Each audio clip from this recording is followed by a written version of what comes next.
The ironic show clips में आपका स्वागत है। कम टाइम में ज़्यादा सीखना है तो तुरंत सब्सक्राइब कर लें। तो दुर्गा जी का जो मेरा जो देखने का उनको जो नज़रिया है, या फिर अगर मैं बोलूँ जो मेरी सोच है, उनके जो 10 हाथ, शेर की सवारी प्लस अपने बच्चों के साथ, तो आई थिंक इट रिप्रेजेंट्स एक पूरा एक जो फीमेल का जो फॉर्म होता है ना, from starting from A fearless woman, being a independent woman, उसके बाद एक माँ, एक उससे पहले एक वाइफ, एक प्रोटेक्टर। आई थिंक वो उस पूरे रूप में सब कुछ ही आ जाता है। तो आप, अगर आपको बताना हो कि नवदुर्गा के जो अलग अलग रूप से पहले भी जो पूरा फॉर्म हम देखते हैं जिसको पूजा जाता है नॉर्मली दुर्गा पूजा के टाइम पे, तो वो फॉर्म क्या दर्शाती है? Sure sure Ronik. So I think शुरू से शुरू करते हैं तो नवदुर्गा का जो फर्स्ट फॉर्म है उनको हम बोलते हैं शैलपुत्री। सो शैल मींस माउंटेन बेसिकली। तो daughter of the mountain Shailputri है। तो डॉटर ऑफ द माउंटेन कौन है? पार्वती। पार्वती पार्वती। का भी मतलब वही होता है, जो पर्वत की बेटी है वो पार्वती है।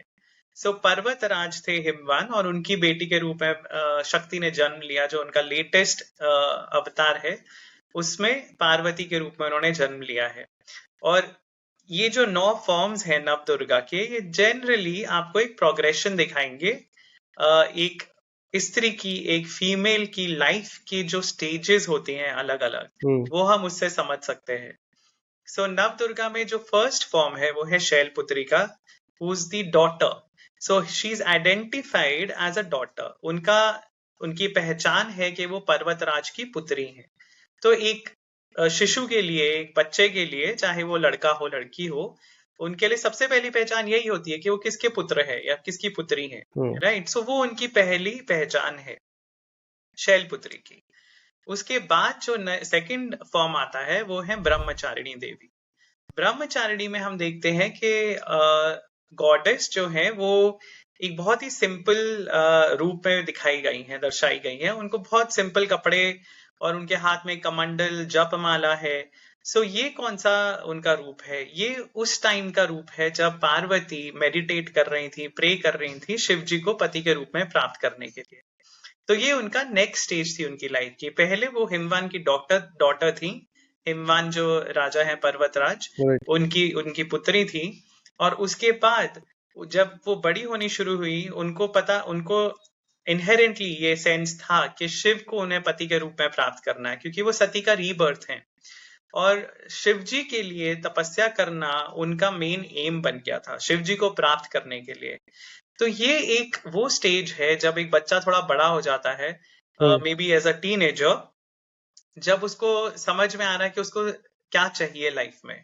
उसके पहले तो सारी हमारी डिमांड्स पूरी होती हैं, बचपन में राइट। पैम्पर करते हैं पेरेंट्स, रिश्तेदार, बड़े भाई बहन। पर जैसे जैसे हम ग्रो करते हैं, हम दुनिया में स्टेप आउट करते हैं, हमें थोड़ा समझ आता है कि हमें क्या चाहिए, हम किस चीज, क्या हमारी लाइफ का एक एम हो सकता है। Although you still very young, but आपके कुछ विचार बनने लग जाते हैं, आपके कुछ विचार हम्म। जैसे मटेरियलाइज होने लग जाते हैं। तो ये वो स्टेज है पार्वती जी की, जिसमें वो शिव जी को पति के रूप में प्राप्त करने के लिए घोर तपस्या करती हैं। और वो ऐसी तपस्या करती हैं कि इवन सप्तऋषि वहां आके बोलते हैं कि हमने ऐसी तपस्या कभी नहीं देखी है। तो वो जो एक डिटर्मिनेशन है जो एक टीनेजर में होता है कि मुझे ये करना है। आप कभी भी देखेंगे रिबेलियस रिबेलियस जो होते हैं, टीनेजर्स को बोलते हैं बहुत रिबेलियस है, कि वो रूल्स नहीं फॉलो करते, सब रूल्स ब्रेक करते हैं, हल्ला मचाते हैं, क्लास में परेशान करते हैं, कॉलेजेस में परेशान करते हैं। वो रेबेलियस नेचर जो है, अब वो एक पॉजिटिव वे में भी हो सकता है और नेगेटिव वे में भी हो सकता है। हम्म। सो पार्वती ने रेबेल करके कि मैं जो सोसाइटी कर रही है वो नहीं करूंगी, ये मेरा रेबेलियन है कि मुझे कुछ और करना है, मुझे अपने गोल पे फोकस करना है। उन्होंने वो किया, और वो उनकी सेकंड स्टेज थी ब्रह्मचारिणी की। उसके बाद जो थर्ड रूप आता है वो है चंद्रघंटा देवी का। And Chandraghanta portrays her sitting on a lion और अ टाइगर, जिसमें उनके 8 या 10 हाथ दिखाई जाते हैं, जिसमें सारे हाथों में वेपन्स हैं। And she is sitting on a lion और अ टाइगर, और वो पूरा श्रृंगार के साथ बैठी हुई है, जो एक मैरिड स्त्री का होता है, एक विवाहित स्त्री का होता है। सो वो उनकी नेक्स्ट स्टेज है जब उन्होंने शिव को प्राप्त कर लिया है। और शिव भगवान को प्राप्त करके she is happy, she is content, उनको उनके सोलमेट मिल गए हैं। और वो बहुत खुश हैं अपनी लाइफ में, वो उनका थर्ड स्टेज दर्शाता है। उसके बाद जो फोर्थ स्टेज है उसमें है कुष्मांडा।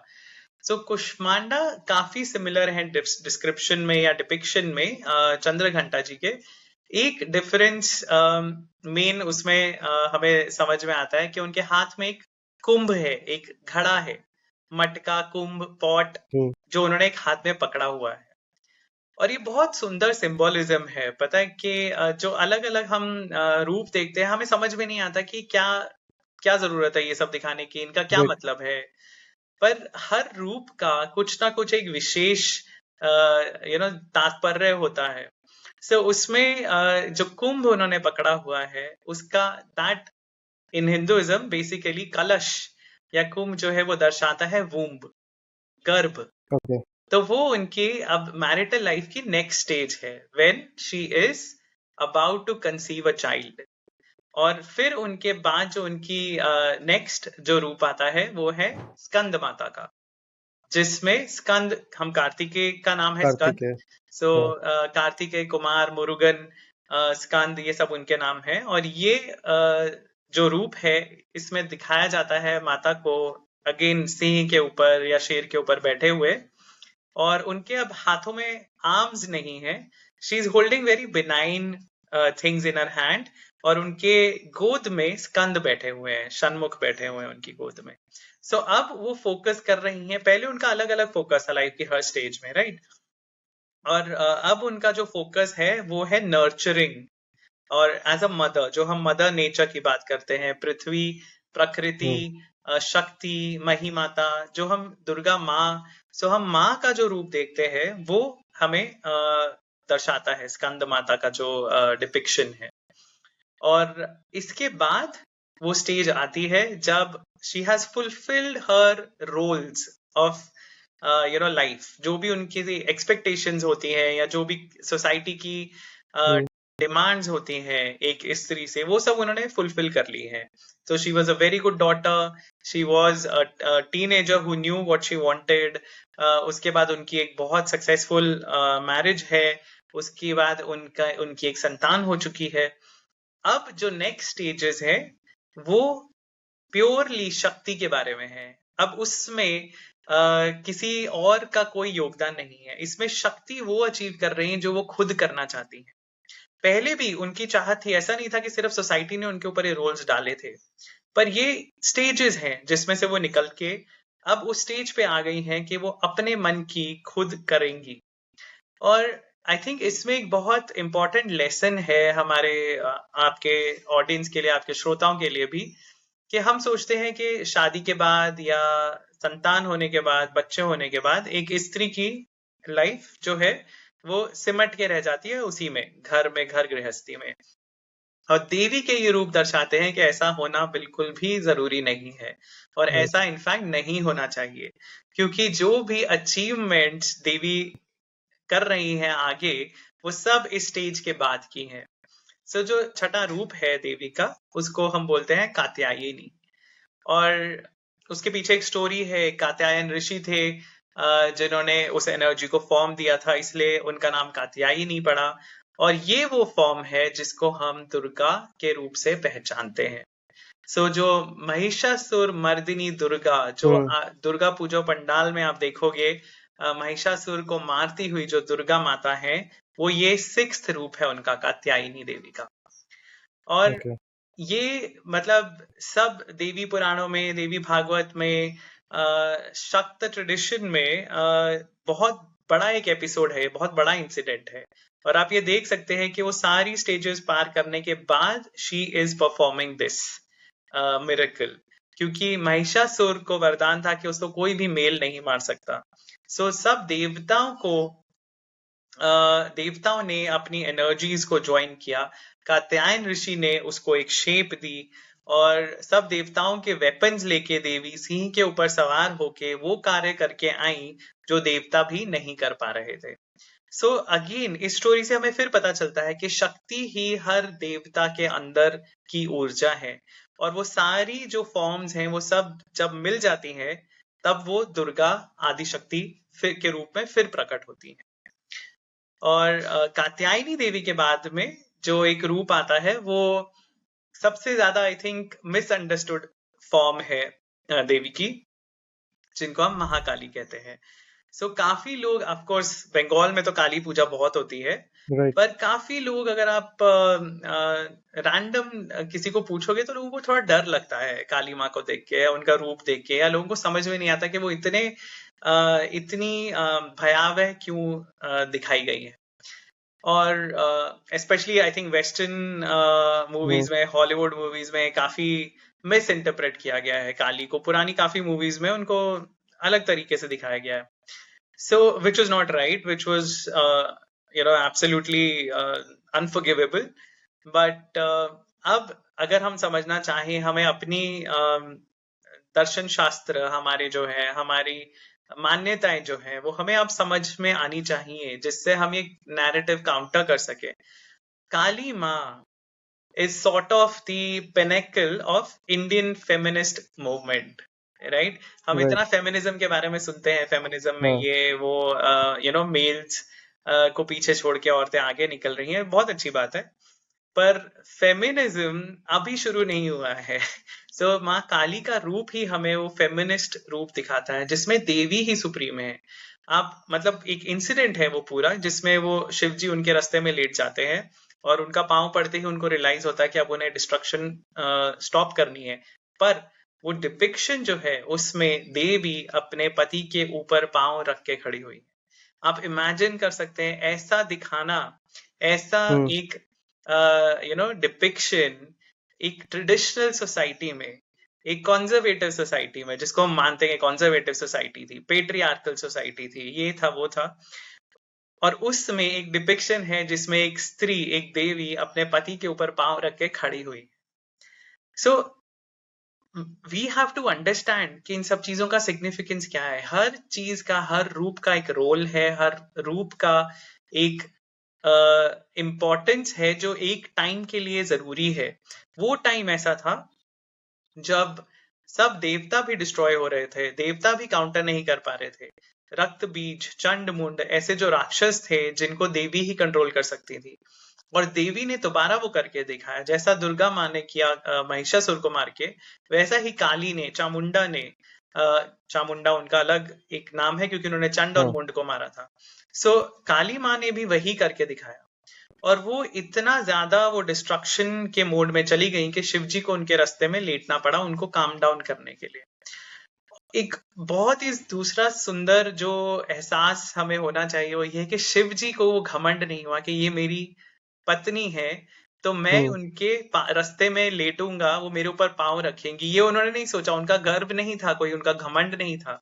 वो खुशी खुशी जाके लेट गए सृष्टि को बचाने के लिए, वरना सारी सृष्टि डिस्ट्रॉय हो जाती। सो जो मेल ईगो की हम बात करते हैं, स्पेशली मॉडर्न टाइम्स में, आई थिंक हमारे दर्शन शास्त्र में, हमारे पुराणों में कहीं पे भी ऐसी चीजों को बढ़ावा नहीं दिया गया है। हमारे हुँ, भगवान, जो भगवान के रूप हैं अलग अलग देवी देवताओं के, वो ही दर्शाते हैं कि शिव और शक्ति एक दूसरे के बिना अधूरे हैं। सो मेल और फीमेल जो हैं वो यिन और यांग की तरह, they are opposites, but they have to be together. और दोनों का साथ में होना ही बैलेंस प्रोवाइड कर सकता है इस सृष्टि को। उसके बाद का जो रूप है देवी का, वो है महागौरी का। तो जब वो शिव जी के कांटेक्ट में आती हैं काली माँ, काली पार्वती का ही रूप है बेसिकली, तो वो ट्रांसफॉर्म हो जाती हैं दोबारा अपने डोसाइल, अपने शांत रूप में, जो है महागौरी का। और ये अब गौरी वही है जो शैलपुत्री थी, राइट? वही है, पार्वती ही राइट। है। पर अब क्योंकि उन्होंने इतनी सारी चीजें जिंदगी में अचीव कर ली हैं, उन्हें अपनी लाइफ में इतनी सारी अचीवमेंट्स मिल गई है, तो अब वो महागौरी हो गई है। और फिर उसके बाद जो आखिरी रूप है देवी का, उसको हम बोलते हैं सिद्धिदात्री। तो ये एक रूप है। अभी तक के जितने रूप थे वो मोर और लेस पार्वती जी से रिलेटेड है, और सिद्धिदात्री का जो डिपिक्शन है वो लक्ष्मी जी जैसा है, कि वो कमल के ऊपर बैठती हैं, उनके हाथ में कमल है वगैरह, और वो सिद्धियां प्रोवाइड करती हैं। और हुँ, ये एक तरह से ये चीज दर्शाती है, ये डिपिक्शन, ये ऑर्डर हमें दर्शाता है कि स्टार्टिंग में आप थोड़ा राजसिक मोड में हो अपनी लाइफ में, कि आपको मुझे ये चाहिए, मुझे वो चाहिए, आपकी डिमांड्स है लाइफ में, आपकी एक्सपेक्टेशंस है, आपकी एम्बिशंस है। बीच में कहीं ना कहीं जो काली का जो रूप आता है वो तामसिक मोड में है, पूरा डिस्ट्रक्शन का। उसमें कुछ कंस्ट्रक्टिव नहीं है, वो डिस्ट्रॉय कर रही है नेगेटिविटी को, पर it is a destructive mode, right. और उसके बाद जब वो शांत होती हैं तो वो दोबारा महागौरी के रूप में आ रही हैं। और सिद्धिदात्री जो है वो कंप्लीटली एक सात्विक रूप है। तो एवोल्यूशन जो है वो हमें राजसिक तामसिक, हम किसी भी गुण के अधीन हो, क्योंकि कोई ना कोई गुण हमारा प्रिडोमिनेंट रहता है। हमारा जो एवोल्यूशन के थ्रू, स्पिरिचुअल एवोल्यूशन जो है हमारी, उसके थ्रू हमें आखिरी में सात्विक रूप को ही प्राप्त करने की कोशिश करनी चाहिए। और सिद्धिदात्री वो देवी हैं जिनके आगे देवता, राक्षस, गंधर्व, ऋषि मुनि, मानव, पशु सब सर झुका के खड़े होते हैं। तो देवी अब उस लेवल पे पहुंच गई है कि हर स्पीसीज उनके सामने झुक रही है, नतमस्तक हो रही है। तो आई थिंक बहुत सारे लेसन हैं इसमें, स्पेशली हमारी मॉडर्न ऑडियंस के लिए, जो समझ नहीं पाते हैं, कनेक्ट नहीं कर पाते हैं रादर, राइट। क्योंकि किसी ने हमें समझाया नहीं है, किसी ने हमें ठीक से बताया नहीं है। और हमें लगता है कि अरे मतलब ठीक है 9 रूप होंगे, पर है तो एक ही देवी ना, तो उसका क्या मतलब सिग्निफिकेंस क्या है? हर रूप का सिग्निफिकेंस है, हर रूप का एक मैसेज है, और हर फॉर्म से हमें कुछ ना कुछ सीखने को मिलता है। अगर आपको ये क्लिप अच्छा लगा तो इस चैनल के बाकी क्लिप्स को भी जरूर देखें और सीखते रहें।